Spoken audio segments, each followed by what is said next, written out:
చూసినరా ఓ దిక్కు దావకాన్లున్న ఐసీయూల నరసమ్మ గ్లూకోజ్ ఎక్కిస్తూనే ఉంటే ఇంకో దిక్కు ఆడనే ఉన్న శరణ్ అనే ఈ వరుడు ఆసుపత్రిలోనే ట్రీట్మెంట్ తీసుకుంటున్న అవని అనే ఈమె మెడల పుస్తెల తాడుగడుతుండు.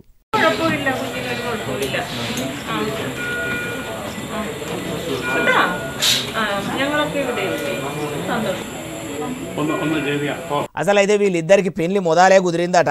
సుక్కల లెక్కలు చూసి పంచాంగాలు మర్రేసిన పంతులు శుక్రవారం సక్కని గడియల్లా లగ్గం చేయాలని ముహూర్తం పెడితే అందరూ పెళ్లి ఏర్పాట్లలో ఉంటే పెళ్లి పిల్లను చేస్తేందుకు కార్లా తీసుకపోతుంటే ఆయనతో అదుపు తప్పి అది పోయి చెట్టుకు గుద్దుకుంటే పెళ్లి పిల్ల నడుముకు బాగానే దెబ్బలు తాకితే లివరాకుండా అయ్యిందట. అందుకే దావకాన్లా ఇట్లా చేస్తే ట్రీట్మెంట్ నడుస్తుంటే ముహూర్తం సమయం మించిపోతే మళ్ళా అసొంటి ముహూర్తం దొరకదని దావకాన్లని ఇట్లా పుస్తెల తాడు కట్టి ఈయన లగ్గం చేసుకున్నాడట. ఈ వీడియో ఇప్పుడు ఇంటర్నెట్ లో ఇరగమరగా వైరల్ అవుతుంటే పిల్లగాడు ఎంత మంచోడో, ముత్యమంతా పానం బాగలేదని పిల్లకు ఏమన్నా రోగాలుంటే చెప్పకుండా లగ్గం చేయ చూస్తుంటే పెళ్లి పీటల మీదనే లగ్గం ఎత్తగొట్టే కొందరు పెళ్లి కొడుకులున్న ఈ కాలంలో కూడా ఇట్లా దెబ్బలు తాకి దావకాన్ల పడ్డ అవనిని ఈయన లగ్గం చేసుకున్నాడు చూసి అందరూ తారీఫు చేస్తున్నారు. సోషల్ మీడియాలో ఈ వీడియోను చూసిన సల్లని సూపులతోని ఆ పెళ్లి పిల్ల జల్దీ కోలుకోవాలని మనం కూడా కోరుకుందామంటారు ఈ ముచ్చటిన్నోళ్ళు. ఇంతకు ఈ వీడియో ఎక్కడికెళ్ళి వచ్చిందో చెప్పలేదు కదా, కేరళ రాష్ట్రం నుంచి.